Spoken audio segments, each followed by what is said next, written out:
Un grand match contre Bordeaux. Vas-y. Alors les préparatifs, est-ce que vous pouvez nous parler davantage des entraînements? On travaille tactiquement Oui. sur ce qu'on va mettre en place pour le match. Et voilà, on prépare bien le match, on essaie de voir ce qu'ils ont du mal à faire, où ils ont des lacunes pour pouvoir les prendre à revers et gagner ce match. Une série de victoires, je pense qu'il y a de la pression quand même. De la pression non, mais après c'est toujours excitant d'enchaîner les victoires comme ça et de vouloir continuer, de ne pas vouloir perdre. Et donc voilà, c'est vrai que ça va être un match intéressant. Mais c'est un match très spécial contre Bordeaux. Donc, Oui, ça reste. je ne vais pas dire une bête noire, mais quand même. Oui, ça reste une belle affiche. Ça reste une belle affiche. Après voilà, nous on est concentrés sur le championnat, donc il va falloir continuer cette série de victoires. À ma vie, comment tu expliques justement le retour en force de l'OM quand on se remémore cette difficile défaite face au PSG? Est-ce que le groupe s'attendait à un tel retour? Après, c'est pas une seule défaite qui va nous mettre qui va nous tuer, quoi, qui va nous mettre la tête sous terre, quoi. Après, après une défaite, il faut relever la tête. Et c'est ce qu'on a su faire. Et aujourd'hui, voilà, on est au haut du classement et on travaille bien, on continue maintenant. Il va falloir se concentrer sur le prochain match. Girondin reste sur une grosse victoire face à Nîmes. Ça arrive quand même, il remonte à jouer les premiers rôles. C'est un classique, on le connaît en France. Vous le préparez spécialement ce match? Contre Bordeaux, Ouais. Après, c'est sûr que ça reste une belle affiche, comme je l'ai déjà dit, mais voilà, on va le jouer comme un autre match, comme tous les matchs. On va le jouer comme tous les matchs, on va essayer de le gagner, c'est le plus important. Sur le plan personnel, Amiva, vous êtes en regain de forme cette année par rapport aux années précédentes. Il n'y a plus autant de critiques sur vous. Vous êtes l'un des hommes forts de cette équipe. L'entraîneur a certainement quelque chose à voir avec la situation actuelle de l'OM, vu que Villas-Boas a donné un autre souffle à l'équipe et vous a donné surtout confiance à tout l'effectif, aussi bien les titulaires que ceux qui ne le sont pas. Oui, c'était exactement ça, parce qu'après, voilà, c'est un coach qui aime le foot, et voilà, donc il nous propose de jouer au ballon. C'est tout ce qu'on fait à l'entraînement, c'est à base de ballon. Et après, voilà, il a la grinta, il nous a redonné cette mentalité d'aller gagner des matchs, de ne pas lâcher jusqu'à la fin. Et aujourd'hui, ça se ressent sur le terrain. Et aujourd'hui, est-ce que Marseille a vraiment les moyens de son ambition? Je parle de moyens aussi bien financiers que moyens sur le plan d'effectifs et tout. L'entraîneur l'a déclaré, il a dit que l'objectif c'est la Champions League, c'est rester sur le podium, vous y êtes déjà, c'est de s'y installer et d'y rester jusqu'à la fin de la saison. Est-ce que vous pensez, vous, parce que vous êtes depuis quelques temps quand même dans l'équipe, que vous avez les moyens de cette ambition-là? Ah oui, on les a, les moyens, on les a. Après, on va faire le maximum pour y arriver, pour remplir les objectifs. Et voilà, mais après, il ne faut pas se précipiter, la saison elle est longue et on en reparlera à la fin de la saison. Le retour OM-PSG ici, ça va être la revanche. Vous l'avez déjà en tête, vous pensez que ça sera possible? Non, on n'y pense pas trop, c'est dans longtemps, on prend match après match. Et après, on en reparlera quand ça sera le moment. Parce que nous, on y pense en tant que supporters. Non, je vous crois, je veux bien vous croire, mais pour l'instant, c'est Bordeaux. Un mot pour les supporters de l'OM en Afrique, pour continuer de voir les matchs et tout ça. Merci pour vos encouragements. Continuez à nous supporter et voilà, j'espère que vous allez nous suivre jusqu'à la fin de la saison. Vous avez des origines africaines, c'est ça? Ouais, un petit peu, ouais. Tunisienne ou... Ouais, j'ai mon grand-père qui est du maternel qui avait du sang tunisien, qui était tunisien. Vous avez suivi le championnat d'Afrique? Pas trop, j'ai pas trop suivi, j'ai quand même jeté un œil. Après, j'étais pas devant tous les matchs, mais c'est vrai que ouais, j'ai des amis comme Saïf et Moez Hassen qui sont en sélection tunisienne. Donc c'est vrai qu'après, ouais, je m'y intéresse un peu. Ouais. L'Algérie championne d'Afrique avec les Riyad Mahrez. Ça, j'ai vu ça aussi, ouais, c'est très costaud. Cette année, franchement, ça a été très costaud. Et félicitations à eux. Avec un ancien de l'OM, Jamel Belmadi, qui est un ancien joueur qui a été sacré meilleur entraîneur du tournoi. Ça vous fait quoi bien sûr, à Marseille, voir quand Marseille est triomphé? Non, c'est vrai que c'est bien pour lui. Après, c'est un entraîneur qui, voilà, on le voit quand il y a les matchs, il a la rage et il a cette envie. Donc après, c'est bien. Vous êtes C'est bien pour lui. en contact avec certains joueurs d'origine algérienne et vous savez, est-ce que vous connaissez quand même la rivalité qui existe entre les grands joueurs africains qui évoluent en Europe, particulièrement en Première Ligue? Sané, Salah et bien sûr Riyad Mahrez, qui vient de Sarcelles, il n'a pas fait trop de pros. Après, la rivalité qui est entre eux, je la connais pas personnellement. Après, moi, je connais pas trop de joueurs algériens. La rivalité sportive. En fait, sportive, d'accord. Ah oui, ça oui, quand même, ça je m'y connais. Donc c'est sûr que ça reste un enjeu, quoi. Safe, des victoires pour l'OM, c'est certes c'est une pression, comme on voyait les matchs, surtout contre Bordeaux, donc il y a une rivalité, un grand club, quand on voyait le match de dimanche. Les victoires, non, ça donne pas de pression, mais ça nous met dans une bonne dynamique, un un bon mood, on va dire. Et ce match de dimanche, on va bien le préparer. Le discours du coach Villas, qu'est-ce qu'il vous a dit précisément? Est-ce qu'il y a des préparatifs spéciaux ou non?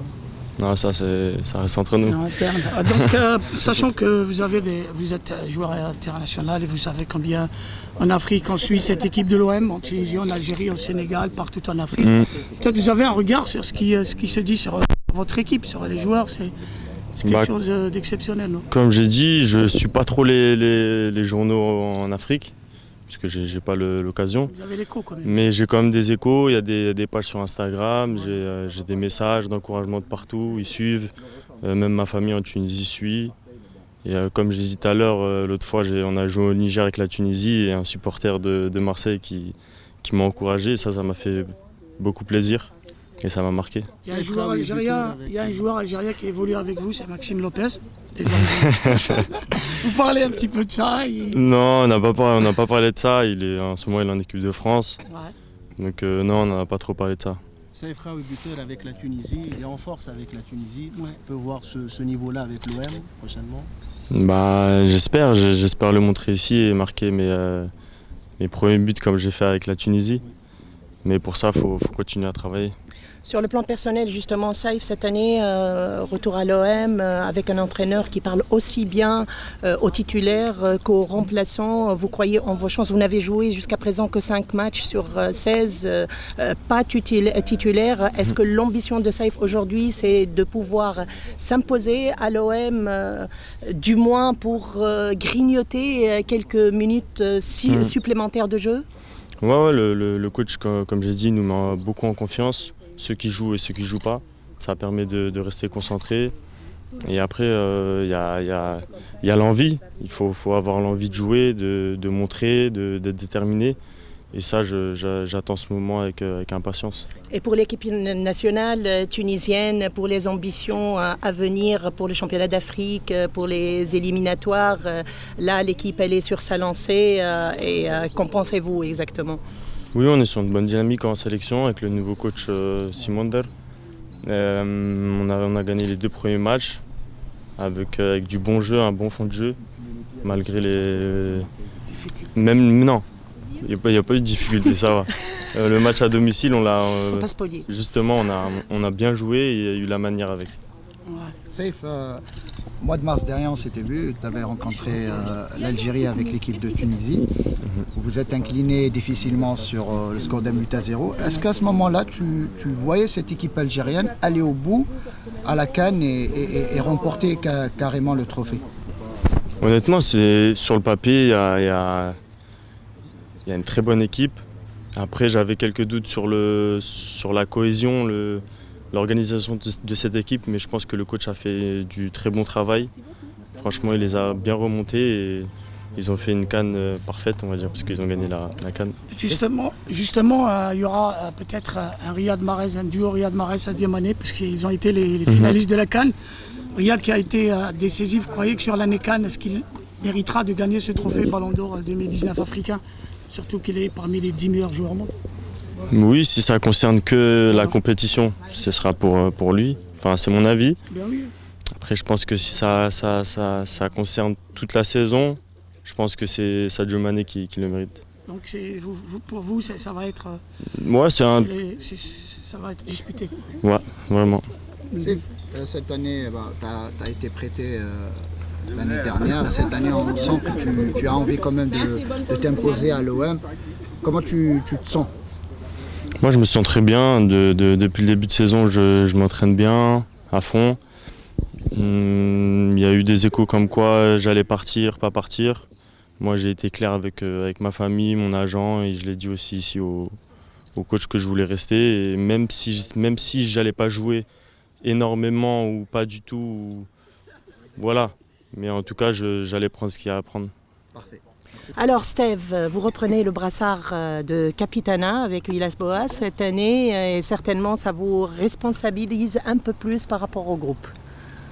Oui, cette année c'est vrai que j'ai récupéré le brassard. Maintenant, les responsabilités je les avais déjà la saison dernière, même si j'avais pas le brassard.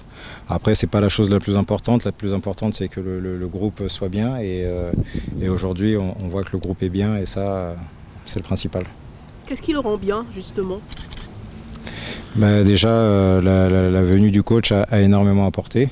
Et puis, il y a un truc qui peut que aller bien, c'est les victoires. Donc ça fait un petit moment où on enchaîne les résultats positifs. Donc quand on gagne, forcément, tout va bien. Donc Steve, on est ici pour une action action pour de l'Olympique de Marseille. On sait que, bien sûr, vous êtes un féru du football africain. Ce n'est pas tout grand joueur, tout gardien de but de ce nom, digne de ce nom, et suit bien ce football qui progresse. Mais l'engouement marseillais, si on vous dit par exemple qu'en Algérie, il y a certes peut-être une rivalité Barça-Real, mais il n'y a pas d'unanimité pour France et l'OM. Ça vous étonne pas ? Non, ça ne m'étonne pas parce que Marseille est un club très populaire. Marseille est une ville où il y a énormément, on va dire, d'Algériens, de Marocains, d'Africains en général. Donc forcément, c'est un club qui est vraiment populaire en Afrique. Et aujourd'hui, je ne suis pas du tout surpris que vous soyez là un peu, mais que le club soit populaire, non, je ne suis pas surpris. Très bien. Mais en fait, on se rend compte que peut-être il y a moins de joueurs africains par rapport à avant. Il y avait les Mamadou Niang, Drogba, il y a une lignée de joueurs africains, un peu moins ces dernières saisons. Oui, c'est sûr qu'il y a on va dire qu'il y a peut-être un peu moins d'international africain, mais on a beaucoup de joueurs d'origine africains, dont moi j'en fais partie, et forcément on reste quand même très, on va dire, attentif et à l'écoute de tout ce qui peut se passer en Afrique. Donc vous êtes attentif à tout ce qui se passe en Afrique. Vous avez certainement suivi le championnat d'Afrique à la CAN 2019 avec la victoire d'Algérie. Ouais. Oui. Peut-être une c'est bien pour les Algériens. Ça faisait un petit moment qu'ils attendaient. Ils ont produit un très très beau football et puis ils ont mérité complètement cette victoire. Donc c'est une bonne chose.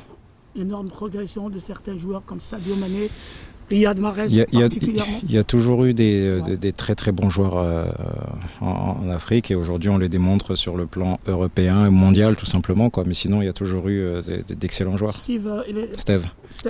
Il y a eu ici Antoine Bell qui est passé par là, oui. Un grand gardien de but que j'ai eu la chance de croiser. Oui. Ouais, bien sûr, il y a eu de très très bons joueurs, Drogba et d'autres, Jamel Belmadi, Karim Ziani.